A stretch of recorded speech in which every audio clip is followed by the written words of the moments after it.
श्री बाळूमामा प्रसन्न.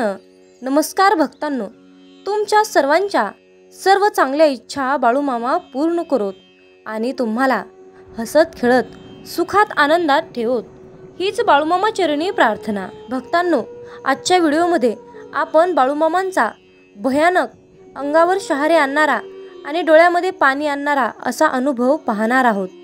तुम्ही सुद्धा बाळूमामांचे भक्त असाल तर हा बाळूमामांचा अनुभव शेवटपर्यंत नक्की पहा. भक्तांनो, तुमचे सुद्धा अनुभव असतील, तुम्हाला सुद्धा बाळूमामांनी दिलेली प्रचिती असेल तर तुम्ही कमेंट करून नक्की कळवा. एकादशीची वारी टाळली, बाळूमामांनी शिक्षा केली. तर बघा, बाळूमामा आपल्या हयातीत आश्विन वद्य एकादशीला पंढरपूरला जात होते. अनेक लोकांना बाळूमामा सोबत घेऊन जात होते आणि त्या सर्व लोकांचा खर्च बाळूमामाच करत होते. आणि मामा द्वादशीच्या दिवशी पंढरपुरात विठ्ठल रुक्मिणीचा अभिषेक करत होते आणि अभिषेकाचा पहिला मान मामांचाच होता. मामांनी समाधी घेतल्यानंतर अश्विन वारी बाळूमामांच्या भक्तांनी पुढे परंपरेने चालवली. कोल्हापूर बेळगाव जिल्ह्यातील सुमारे एकूण 20 गावातील अंदाजे 200 भक्त या कारणाने पंढरपूरला एकत्र आलेली असतात. मामांची वारी अशी आहे की एक मानसिक बांधिलकीची, आनंदमय आणि त्याची जाणीव त्यावेळी होत असते. अनेक भक्तांनी आपल्या हयातभर ही बाळूमामांची वारी स्वतः करण्याचा स्वच्छ मनाने संकल्पही केला आहे. या सर्व वारकऱ्यापैकी एक भक्त म्हणजे मुरगुड जवळील येमगे येथील शिक्षण विस्तार अधिकारी आणि बाळूमामांच्या पहिल्या गद्य चरित्राचे कष्टाळू लेखक. त्यांचे नाव आहे आदरणीय शंकरराव, राहणार किल्लेदार. हे 1981 पासून या दिंडीत सामील झाले.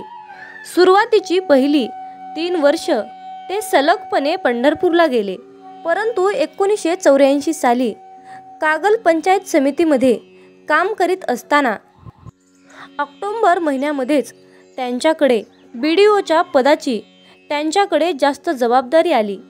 त्यामुळे काम फार वाढले. अगदी सुरुवातीलाच रजा काढणे हे वरिष्ठ अधिकाऱ्यांना बरे वाटणार नसल्यामुळे शंकरराव कामासाठी थांबले आणि वारीला जाण्याचा विचार बाजूला ठेवला. वारीच्या दिवशी ते इकडेच आपल्या कामात होते. दिवसभर ऑफिसचे काम पाहत होते. रात्र झाल्यानंतर शंकरराव मुक्कामी निपाणी मार्ग जाण्यासाठी त्यांच्याकडे मोटारसायकल होती.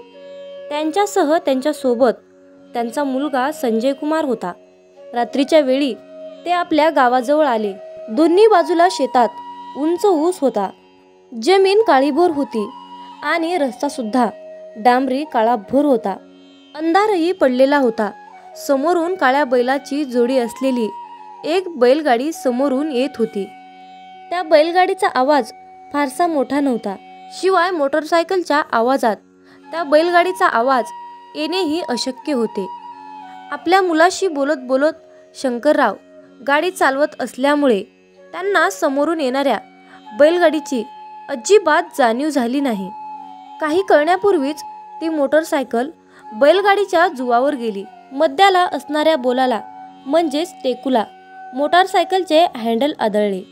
त्यामुळे मोटारसायकल कोसळली आणि बैल एकदम बुजले. ते बाजूला सरकले. बैलगाडीवान श्री दिनकर पवार तेही अकस्मात काहीतरी विचित्र घडले त्यामुळे घाबरून गेले होते.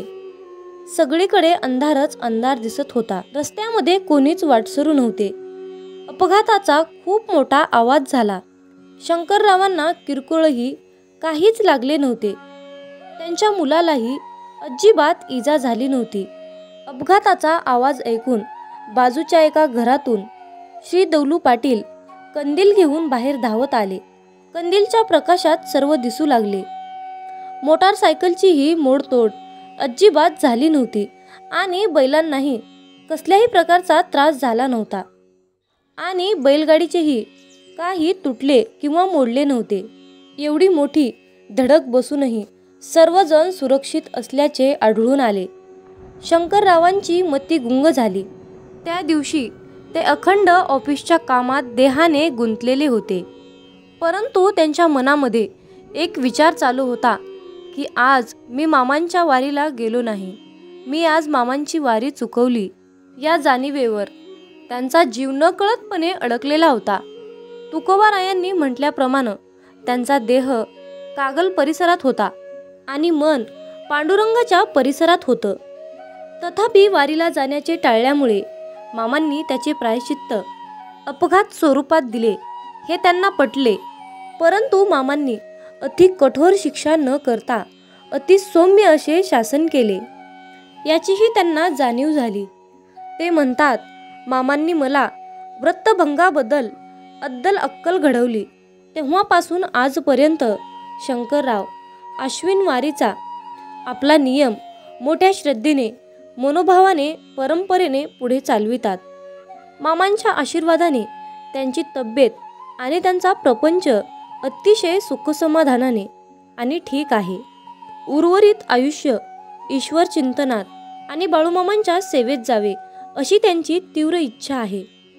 बोला बोला बोला बाळूमामाच्या नावानं चांग भलं. भक्तांनो, आम्ही बाळूमामांचे महती सांगणारे व्हिडिओ बनवत आहोत, म्हणून विनंती आहे की कृपया करून आपण शक्य तितके व्हिडिओ शेअर करा आणि चॅनलला सबस्क्राईब करा.